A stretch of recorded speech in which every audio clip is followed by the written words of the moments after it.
shoot. So it says this hangout on there is live, and I did not set my headset. All right, so that should be straight. This thing shouldn't be muted. That looks like it's okay. So it's been a long time. It's been probably, I think it's been like 20 days since I recorded the video. And like, I don't know, I hit a plateau. So don't get me wrong. I've still been consistent with this whole journey of learning Elm. It's just a lot of things have happened. So one is I got stuck in Miami Beach during Hurricane Irma, and so I had to make sure that I was secure, right? Two is I recently got promoted to be a software development manager slash IT manager, and that threw me off balance as well because I feel like when senior leadership asks you if you want to assume more responsibility, I feel as if it's kind of like, what's the phrase in the cartels? Uh, Silver or lead. Like, if I don't gracefully accept a position of more responsibility, then I feel as if they say, oh, so you don't want to do this. All right, shoo, go away. And so to make long story short, I'm now I'm now managing a whole bunch of developers, which means that during my day job, I struggle to find an opportunity to write code, and that's been bothering me. So being stuck in Miami Beach with a Category 3/4 hurricane threw me off. Being promoted to a manager, in which dealing with human beings that may not share the same standards that I have, and that have growth opportunities in regards to engineering code, engineering software. I spend a lot of my time basically checking on the status of things and trying to provide guidance on how to solve problems. And then I spend the majority of my time checking email, responding to email. And so to make a long story short, I fell off on a lot of things. I've, with the exception of the hurricane, I've still been reasonably consistent, with the exception of the hurricane, in which my whole theory or philosophy of laying one brick a day, and over time I'll have a wall, and over time I'll have a cathedral. That's still what I'm practicing. And so with that said, I had a major milestone slash, well, I had a barrier slash milestone in this Elm project, which leads me to another setback. So the whole Lambda cartel, that was supposed to be a group of like-minded developers that have demonstrated expertise in building software with the focus of leveraging functional development techniques, that just fell apart. Like, that fell apart. It's another example of humans that are gung-ho at the very beginning and then not following through. So that also disturbed me mentally because I kind of took that personal. I still take it personal, of not being able to be the leader that I imagine myself to be, with emphasis on imagine. So there's a lot of things that have been kind of a struggle for me, but I keep trying to relate this whole journey of learning Elm and Project Nikeza as a marathon, and there's supposed to be barriers. There's supposed to be people that drop off, and it's all about me sticking to my guns and following through all the way to the finish line. So as I try to maintain that thought, that philosophy, I keep spending an hour every single day, with the exception of the hurricane, trying to move that ball further down the field.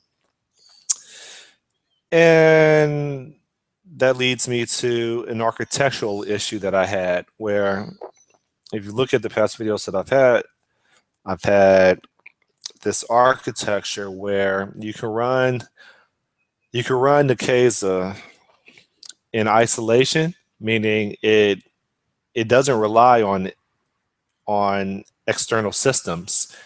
It's self-contained, right? So the architecture was, you can run Nikeza, which is the Elm client, in complete isolation, no web services, no database. You could run that application, click, click, click, do whatever you want to do. And when you're ready for like the test environment, or publishing it to production, you could flip a switch within the configuration settings.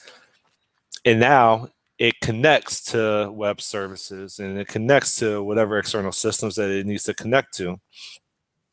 And the intent of that type of architecture is to expedite the troubleshooting process of an anomaly, where, kind of like a binary tree, I could just quickly slice in half and basically decipher, is this an integration bug, or is this a domain logic bug? The reason why I mention that is because within Elm, they have this HTTP module. I think it's HTTP, in which, when you want to do I/O relative to web service calls, you're constrained to use this HTTP module. I don't know if module is the right name. I think it is. And so the reason why I'm mentioning this is because my architectural design earlier didn't take into consideration a ceremony of using this module, and how this module requires the code base to basically rely on a response. So the way that this works, and it's similar to .NET, is you make a HTTP request, and then ultimately, it's a callback. This callback is in the form of a message that's obviously a response. And so, because Elm is basically based on a message pump, similar to Microsoft Foundation classes, I had to spend a lot of time, I don't want to say re-architecting, but putting a lot more plumbing into this code base to account for various types of responses revolving I/O. And that was very tedious. That was something that I never considered, because I'm learning Elm, and in a way I kind of treasure that experience, because I know that I'm one of very few people within the software development space that has experienced the pain of not realizing that type of support that's required for the Elm programming language. And well, now that I have gone through that expensive, painful exercise, I think that sets me apart from the rest of my competition when it comes to understanding the different tools or techniques to build a system, and the caveats that's associated to it. I like the way I articulate that. All right, so in addition to that, I guess I could share my screen. How do I share my screen? It's been a while since I did this. I could share my screen, and present to everybody. All right. So if I do Control Shift E, that brings me to my files, and I'm just I'm, I'm just gonna run this app. So if I type in like localhost 8000, this is Nikeza. This probably looks familiar because I've been showing this from the very beginning. Nikeza is a platform where essentially it's a gateway for content providers. So if you follow somebody, usually if you really want to follow all the content that they produce, you have to go to all the platforms that they're on that host their content. Hence, I'm a huge fan. Honestly, I'm a groupie of Mark Seaman. And so Mark Seaman, he has content on, I'm sure, YouTube, maybe Vimeo. He has his own blog website. He has hella content on Stack Overflow. He's been a guest on several podcast shows, right? And so, as someone that wants to stay up to date with the information that he pumps out, so that I can increase my worth, today, if I really want to keep up with everywhere that he's at, then I need to go to every single website that he's on. And if I'm really sick and if I really want to be a stalker, then I have to Google him and like set a filter for the time that the update was, or the time that the content was produced, and I constrained it to 1 month or 6 months. It's a lot of There's a lot involved or a lot of overhead to really stay up to date with domain experts. Hence, people that produce content. So, with that said, the intent of Project Nikeza is to streamline this fragmented content across the World Wide Web onto one platform. And so it's kind of like Priceline or Expedia, where you go to one platform and you don't care about individual airlines. You just care about, well, the cheapest price and the time that you could fly. Well, with Nikeza, it's kind of similar, where I don't want to go to YouTube and subscribe. I don't want to go to their WordPress site and subscribe. No, I just want to go to one place and get all the feeds that I need for every single person that I want to stay or keep up to date with. So that's a long explanation of what Nikeza is. To go into the code base, like, man, where do I go? Like the settings right here. The settings is essentially the file that I was talking about earlier that enables Nikeza to be run in isolation or integration mode. Isolation is it doesn't rely on external systems. Integration mode is it touches external systems. It has a dependency on the external systems. And so this is kind of like the API for it. Try log on or try login, try register, provider topic, providers, link, etc. All right. And here's the runtime, which is again integration mode or isolation. And the reason why I'm talking about this is because the try login, the try register are some of the functions that require some replumbing, if that's even a word.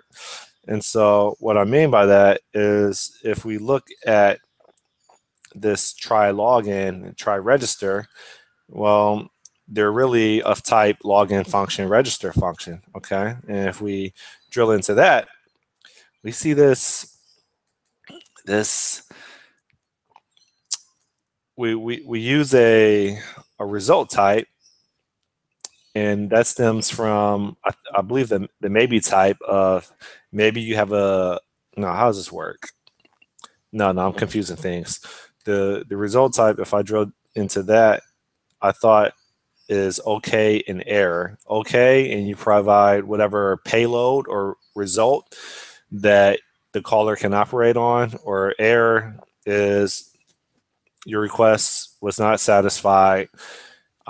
Here's the context, maybe within the means of a text message or string message, should I say. But what I wanted to mention is I have this message in here, right? This message ultimately is the message that's used for HTTP that Elm provides. And so in order to demonstrate that, maybe not demonstrate it, I can do a search on try login, and we'll see that it'll take credentials, hence username, password, and then where is this at? This is still abstracted away. This message is not in try login. This is home. If I do home and I do a search for try login,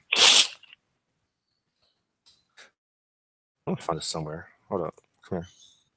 Oh, no. If I go to login module, try login, the message that I was referring to over here, this message is this right here, this response.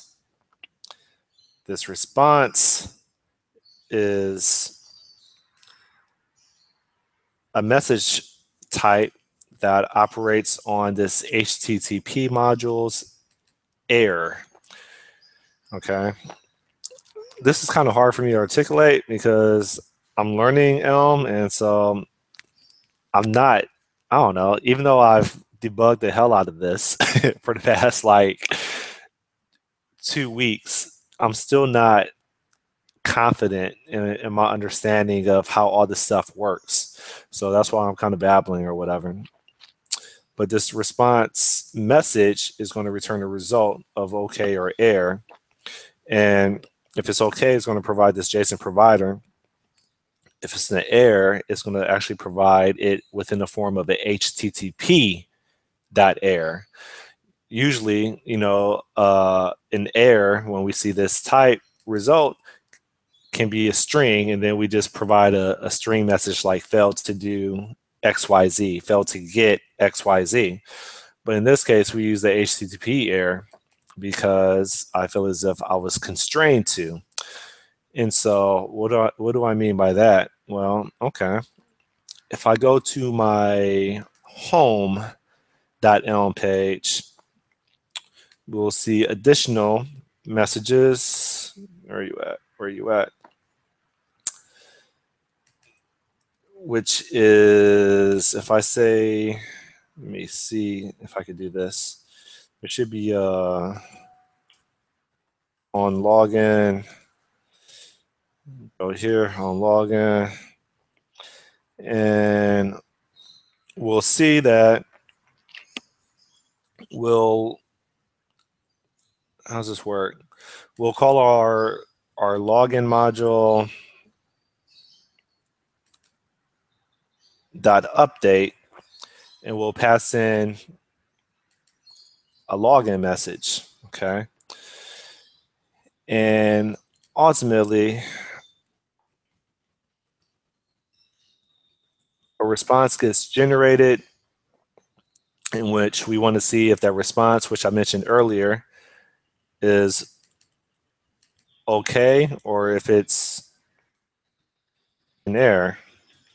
Okay, if it's okay, then we have this JSON provider, right? So that's something else I want to mention is I learned that when I want to do IO, or specifically perform web service calls, I have to rely on this HTTP module, and when I use that module, I basically then have to rely on these very basic, I don't know if I would call them data transfer objects, but essentially that's what they feel like. I have to rely on very basic types to pass back and forth across the wire. And so with that said, I have like a type called JSON provider. I have a type called JSON link. I have a type called JSON profile. I have a type called JSON topic. Any complex type that I'm using within my domain, if that information needs to actually be retrieved from an external source, I've learned that I have to rely on Elm's HTTP module, and as a result of relying on Elm's HTTP module, I need to also rely on these JSON types, because these JSON types ultimately need to be encoded and decoded to be passed back and forth across the wire. And so like there's a lot of like additional plumbing / infrastructure that I had to do. And I'm not going to bore you with any additional details, but that essentially results in me adding a new file called adapter.elm. This adapter.elm basically it was meant to perform conversions between these data transfer objects that this HTTP module operates on for encoding and decoding. And so here you'll see the types like JSON profile, and you'll see I have a register functioning here, and I have a provider functioning here, and I have a login functioning here. For some more JSON stuff, I have JSON topic, JSON source, JSON links, etc. Okay. So this was an adapter.elm that I created to accommodate these web service calls that rely on this HTTP module, hence right here. Now, in addition to that, I had to rewrite several, not really rewrite, but I had to revisit my test API, which basically supports my application to run in isolation. All right. So my test API, this try login, this right here. If you notice, there's some, I won't call this funky, but this is the result of me attempting to leverage HTTP support, in which if the login has the correct credentials, then I provide a JSON provider value that's already populated with data, right? Because this is like mocked out data. So I provide a JSON provider value, and I associate a result.ok, and then I have this message that's I think this message is what we call a partial. I'm forgetting the fundamentals of functional programming. Partial application, I think this is an example of where you have a function and you provide some of the arguments to the function, but then you defer the rest of the arguments until you have additional context. And this is an example of this, where I partial apply this message, this function that we call message, and then I think when this try login is successful, I say, okay, my result.ok, apply that to this message as well. And there's some additional white magic that I have to add on here, and then I return that. So, make long story short, the reason why this sounds very unclear or obscure is because this is me trying to This is me attempting to provide an overview of what I needed to do to accomplish web service calls. And the more that I attempt to be vocal about what I had to do and what the implementation details were, the more prepared I am to basically build another application using Elm. And also, the more rehearsed I am if I ever decide to interview for an Elm position and these questions are asked. So this isn't going to be the first time that I attempt to articulate what I had to do and babble on some of the concepts that I struggle with. I'm going to do it again and again until I internalize it and becomes like second nature. And then I could go into autopilot when I get on podcast shows, when I interview, at a $200,000 a year job, right? All of a sudden, all this becomes congruent, and that's the intent of me recording these videos, is to document my journey of learning Elm. All right. So now that I said that, the milestone that I hit this morning is that I can now, based on all this infrastructure that I put in, I could say test for my username and password, sign in. And with this HTTP module that I incorporated, I'm now able to, see a somewhat working application. I'm not sure how much of this application is working. Like if I click on Pablo, what's going to happen? Yeah, so I have to fill that stuff out. But if I click on this, yeah, that's some URL. All right, if I click on portfolio, this is my portfolio, right? Click on all. These are the featured stuff. So I want to feature that, and I want to feature this. This is stuff that bubbles to the top of the list when viewers go to my page. Okay. What else? This right here doesn't look right. I don't know why they're spacing. Link. Some unit test link is a title. Some url.com. Topics is unit tests, and I don't know, maybe it's some WPF sprinkled in there. Content type, I say is an article, and I add the link, and that's in there. And go back. Subscriptions, we got Pablo and Adam. These are the people that I subscribe to. And followers, oh, there you go, Pablo and Adam. Members on the Nikeza network, these are all the people. I thought I was subscribed to Adam. It says follow, so that's a bug. But anyway, these are topics, WPF. If I click on that, of course, page not found. So let me return back to me. How do I return back to me? Oh, hold up. How do I go back to me? No, kill this. How do I go back to me? Stop. All right, so that's me being rusty, and that is my status update of, I don't know, I think it's probably week 16 of my journey learning Elm.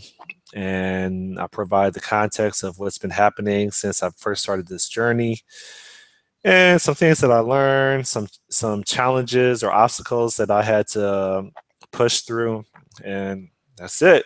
Scott Nimrod, documenting my journey of being a better developer, and I'm out.